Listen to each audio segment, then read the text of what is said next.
Nigeria is bedeviled with various forms of revenue leakages, ranging from oil theft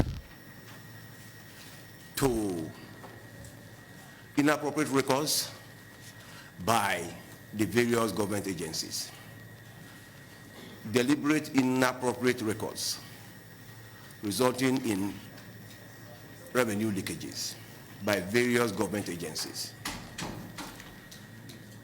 The Tinubu administration is poised to reverse this trend. And we believe that Nigeria Customs Services will play a prominent role in this regard. As you are all aware, the country is saddled with heavy debt burden. As it is today, Nigeria has fallen into the group of debt peonage system countries. Debt peonage is a system of perpetual indebtedness, and that we believe should not be the case. And how do we get out of that?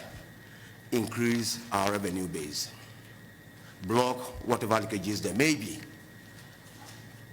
And like I said, the Nigerian Customs Services will play a very prominent role in this regard.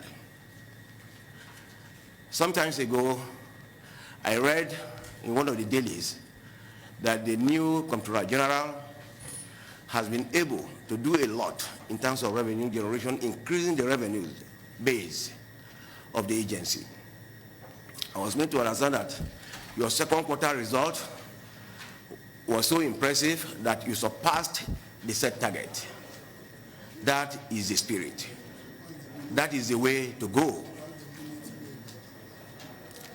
We want to encourage you to do the best you can, given your wealth of experiences, to spur up the activities in the customs services. Block whatever leakages there may be. Come up with various initiatives that can increase the revenue earnings of your agency. On that note, I want to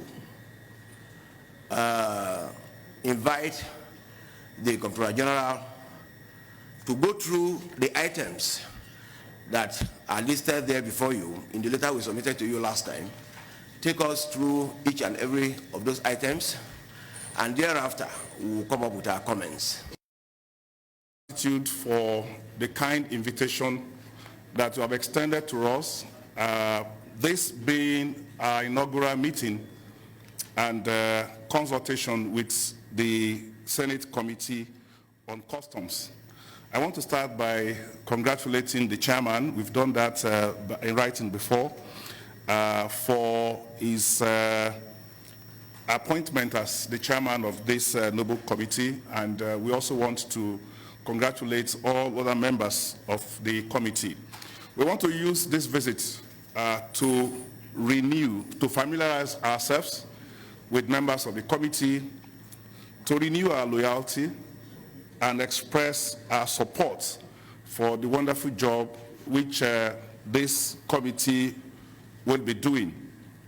We want to restate our commitment to our core mandate of revenue generation, fighting smuggling, and trade facilitation. And in so doing, we will be counting extensively on the support and on the guidance that we could get from this noble committee. I'm happy in your introductory remark, you talked about the fact that sometimes there are deliberate attempts on the part of ministries, departments, and agencies to shroud records in mystery and things like that. We have demonstrated our readiness to be very transparent, and we are starting off with the response provided in writing to some of the issues that we received from this honorable committee at the close of business last week on Friday. The first has to do with our budget performance, and this is set out in the first 5 or 6 pages which we have provided. This budget performance, covers the approved budgets that we have for the past 3 years, starting from 2020 up to 2022. The 2023 budget is still being implemented, and the details are as provided. We start off with the recurrent personnel costs for each of the year. We followed with the recurrent overhead costs, and then we captured the capital costs for each of those 3 years that I've talked about. The second part of the presentation covers an overview of the ongoing modernization project in the Nigeria Customs Service. As you are aware, modernization is a process. It is not an event. It is a journey that the Nigeria Customs Service has started over 20 years ago. We've had and achieved a number of milestones on this journey. Most of the time, some of the activities were outsourced to concessionaires, one way or the other, working with us along the line, building our capacity to ensure that we are able to take over some of the things that they have done. Most of the activities cover provisions of scanning machines, provisions of technology and communication support, processing of pre-arrival goods, and all of that. So the project is about 15 or 16 pages, which comes immediately after the performance of the budget. Next is our anti-smuggling activities. The report of anti-smuggling activities over the last 3 years. We started in 2020, we covered 2021, and the third annex covers 2022. Articles that you will see here basically are those whose importation are restricted by trade. And that's why you will find them with their values. There are articles that are under absolute prohibition, so you may not find the record of those ones here. Next is the inflow of money. What was requested of us was to capture the inflow of funds to Nigeria Customs Service deriving from the 7% cost of collection and the 4% FOB cost. As you may recall, we've started the 7% cost of collection over a decade ago, and we captured, as requested, what has accrued to Nigeria Customs Service from the Federation accounts, from the non-Federation accounts, a total of both sources in the last 20 years, December 2020, December 2021, January to December 2021, and January to December 2022. The bulky part of the document talks about ongoing projects for the 3 years that is requested. Some of the projects, because of the lifespan, started them in 2021. Some of them are still ongoing. And we captured a total of 4 projects in that category, which has been ongoing since 2021. For 2021, we also have captured the projects that has been completed.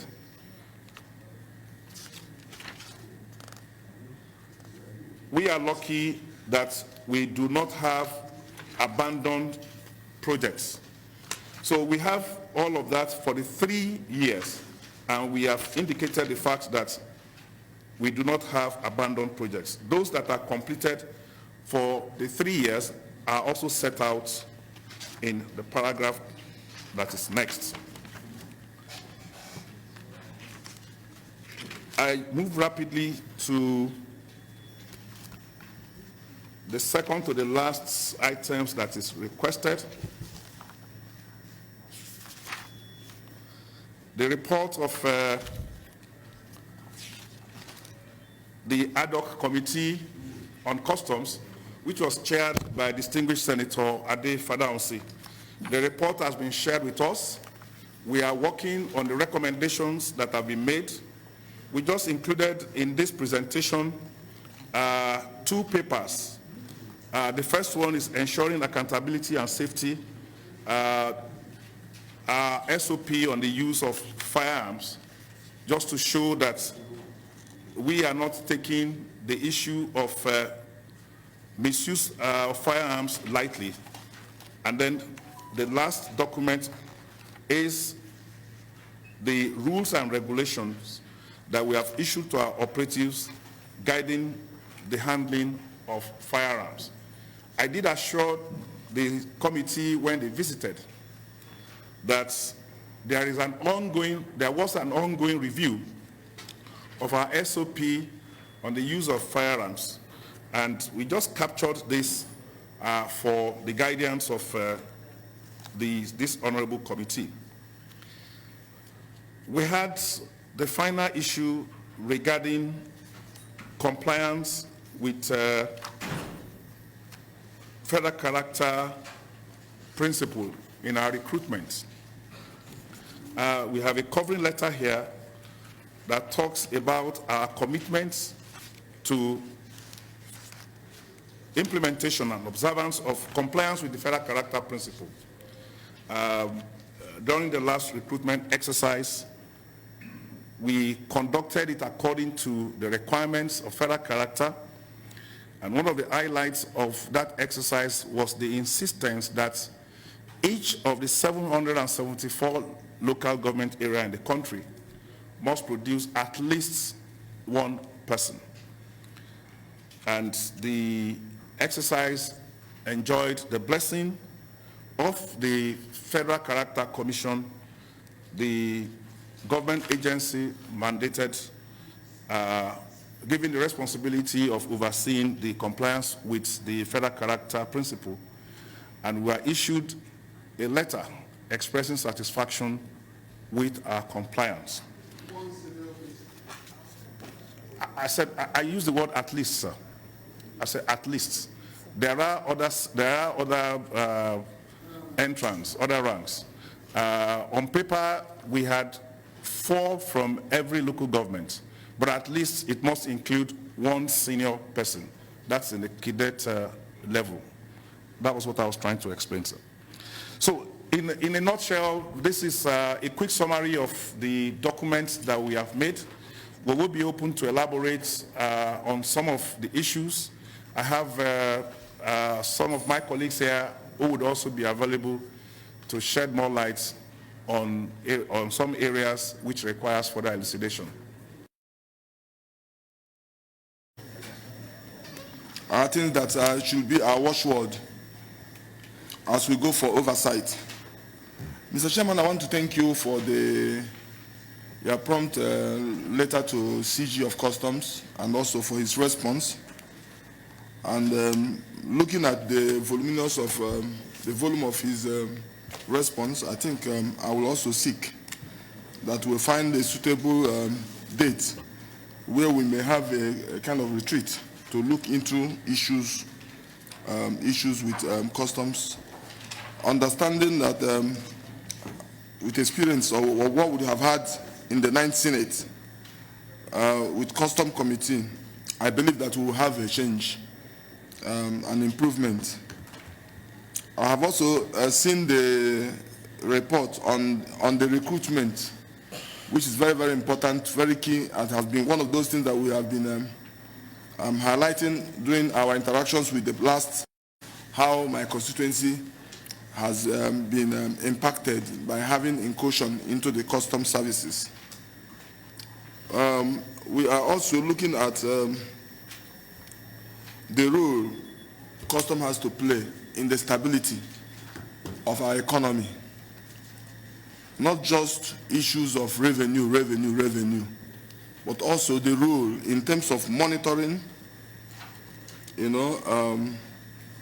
of defaulters, and then so many people who uses the window of CBN to access foreign currency for some important or some frivolous items, and then come back with issues that have no reference to what they use the money to go into. These are things we can discuss. The 7% cost of collection and 4% revenue cost, and then the report of our veteran Senator Adefadaunsi's report is very, very key and important to us. I strongly believe, Mr. CG, that if we're able to have a tete-a-tete, not just the kind of relationship we have in the 9th Senate with customs, with your stability, with your personality, I think, and then also congratulations, into the revenue drive. But we need to work hand in hand and see that we will meet the expectation of Mr. President. Thank you, Mr. Chairman. Thank you very much for having your destiny in your hand. This time around, no oligarchy, no dictatorship. Yeah. You are free to discuss as a team so that you can progress. And this is what we have been fighting for. God has given you. Congratulations. My question is, number one, on this your e-customs and what they call modernization. That's the modernization they started before we came on board. And the modernization continues almost every day. What are you can tell the public through this medium, what is even this, what is this e-customs? A new modernization? And what are the benefits to the service and the national economic growth as a whole? Number two, formerly you were collecting 7%, that's the duty. That's cost of collection. You have been managing to have all those establishments, capital and this thing. Now, you are, with the new act, you have gone to 4% FOB. How easy is it for you to calculate 4% of FOB? What is FOB? That is why the committee members must know what is the difference between the duties collected and the FOB you are charging now. How convenient is it for you? Finally, the insurance policy of all your officers and the security of your officers. Many of them have died. Many have not even been found. I have a cousin that has not been found around in Meko area till tomorrow, buried by smugglers, and the police were covering them. Even officers that have made a mistake of reporting early, covering these things. There are a lot. Many of them have been maimed. What is the insurance policy for these people? Can they just die like that? No compensation for the family? What is even the security outfit you have provided for your boys? All of them that have died or have been named in the national interest. Those are the few questions I have. And all our points we have raised.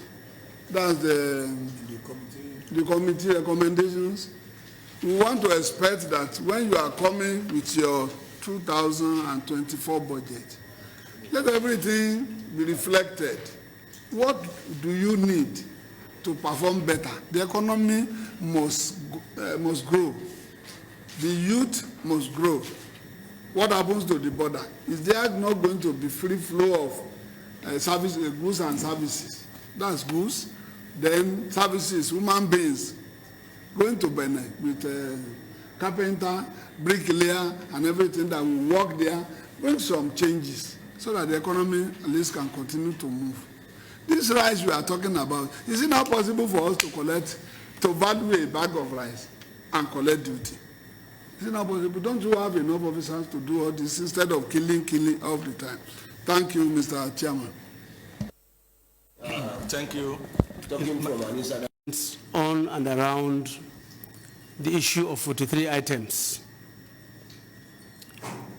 I would like for us to hear from you your own perspective on the wisdom behind the review of government policy on those items, vis-a-vis the implications on local and domestic production of those items, and also the demand for forex and the pressure that is being, by extension, put on the Naira by this new government policy. It does appear as if there is some kind of not complete policy somersault, but contradictions here and there. You are trying to save the Naira.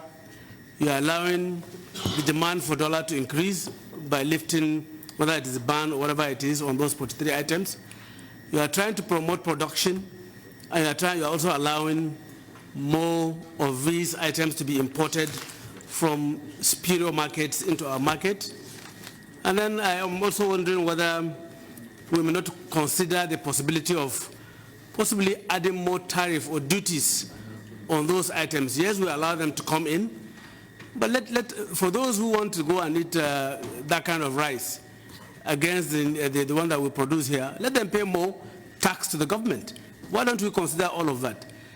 That's my first intervention. Secondly, what is the status of a single window project that was meant to really support and help screening of items being brought into the country, that was started some years back? While in the House of Reps, I was aware of it. I don't know whether it's been completed. If there has been completed, what benefits are there? And if not, what is the status of that project? And two last ones. Yes, your mandate is revenue and trade facilitation, revenue generation, trade facilitation, and carbon smuggling. In carbon smuggling, we are well aware that there are some instances whereby at the ports or other land, sea ports, you detect some weapons being smuggled into the country under guises of some goods that are allowed into the country. What are you doing? What is your new policy on ensuring that we minimize, if at all we cannot eradicate such from happening? Because with what we are facing in this country, whereby you have more firearms in the hands of non-state actors, we need you people to do more in ensuring that we do not allow smuggling and coming into the country of illegal and unlawful firearms. Lastly, I am from Sokoto State. One of the key borders is Ilela in Sokoto, where I presided over for 8 years. What are you doing about community relations with border communities? Very important. Thank you very much. What I have here is your performance from January to December 2022. There is no record of your performance from January 2023 to date. We don't have it here, okay? And that is very important. I mean, that will guide us, okay, on what we expect from you by the end of this financial year. So we want that record, please. Your performance to date. State it this way: actual, performance, actual, or rather projected, actual, and variance. Okay, and then we will come up with explanations on the variance. Whether it is positive variance or negative variance, we will need explanations in that regard. What I'm actually trying to drive at is that I know that you have done very well, okay, but I want to see those figures here. And I want my colleagues to also testify to those figures. And having done this well, you want more and more from you. We expect much more from you by the end of this financial year. And that means that we may have to review your projected, you have to review your budget forward. Your revenue, expectation, your revenue projection, we'll have to review it upward from what it is now in the budget. So I will appreciate if I can, have information on your performance to date, that is from January to November, okay, to October 1st, and then project the projected figures to December this year. I want us to have that by next week. And by the time that submission is made, we'll look at it, sit down with you, review it, and give you a new revenue target. That we need it. The federal government needs it, and we know that you are capable. You've been able to do that, based on your performance, second quarter result.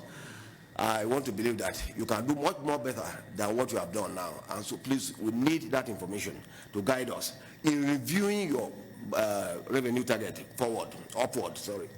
Now, having said that, your financial year end, okay? Your financial year is supposed to be from January to December, like David mentioned.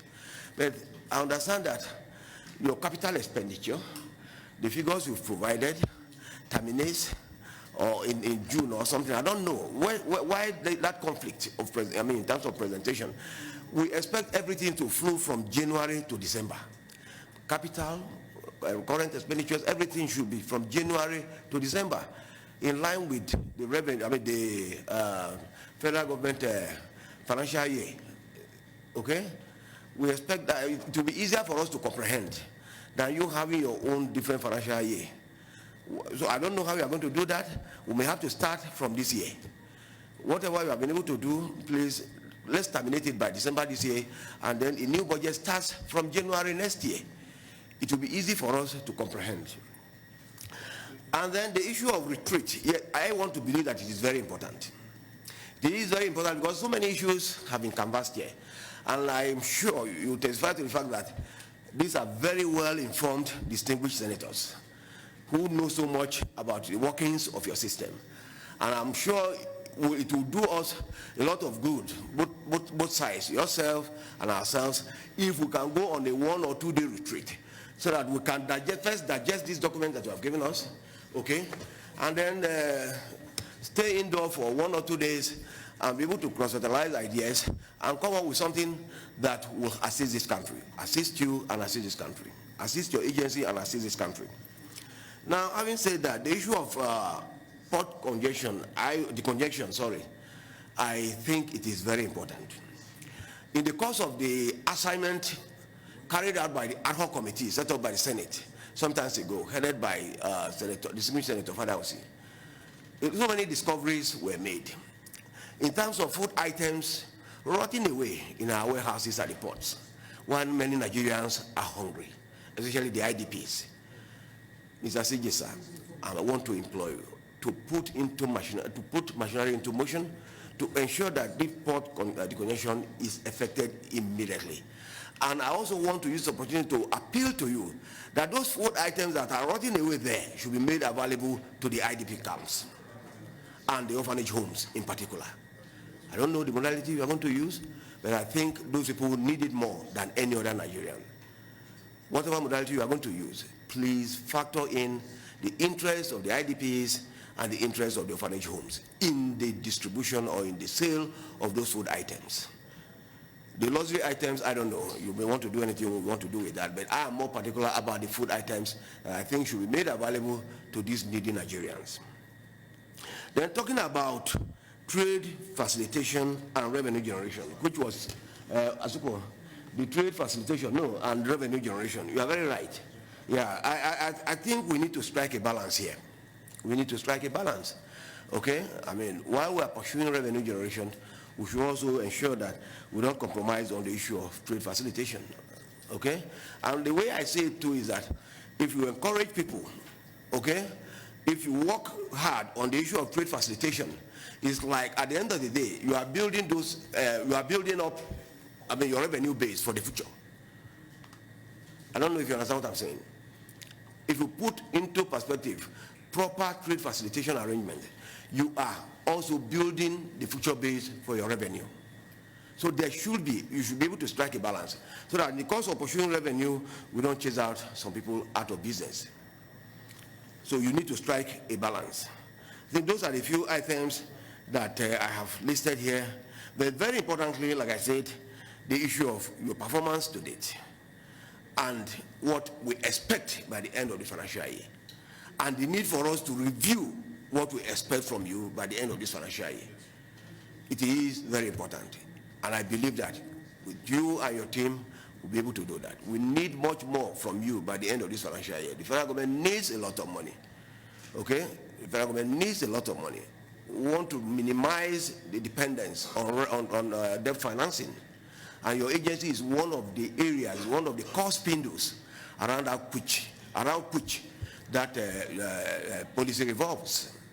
That is the policy of enhancing our revenue and reducing our dependence on debt financing. Your agency is one of the core spindles around which that policy revolves. On that note, I will now want you to address some of the issues that have been raised, and you are free to allow any of your lieutenants to address the issues that are pertinent and related to them, because I know there is no way you can address all. Thank you very much. This distinguished committee comprising who is who in the National Assembly, those who have had very distinguished career here, former governors, people who have had distinguished career in financial services, people who have served distinguishedly in the Nigeria Customs, accomplished businessmen, and patriotic Nigerians. We are happy that the presentations that we've made have generated this level of robust discussions, the in-depth analysis which has followed, the concerns that have been expressed, and of course the very probing questions, requests for clarifications that have been made.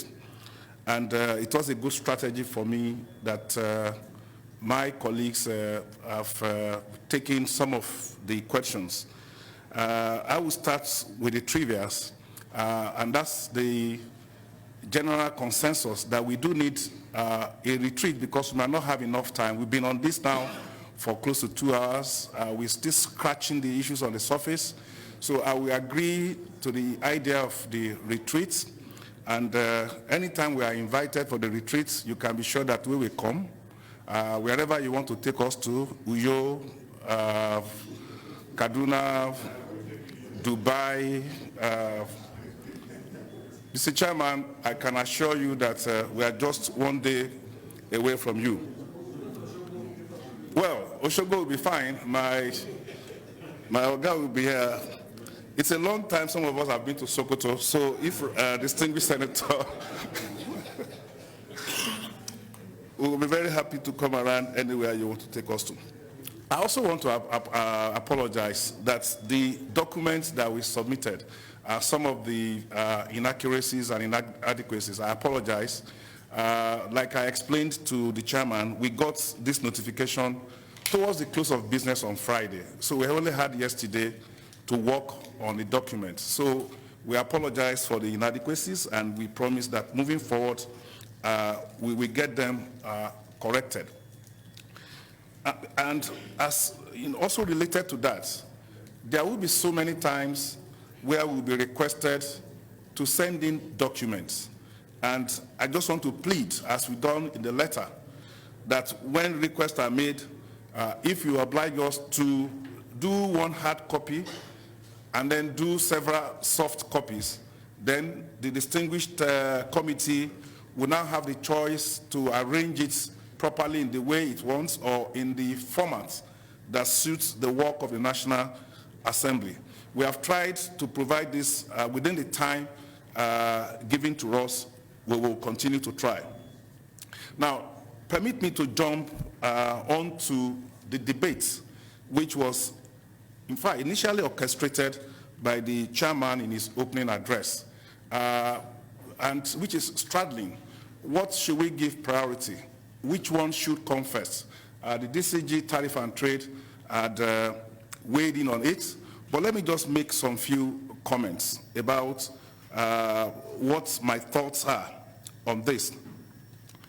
Is it about revenue, which you talk about?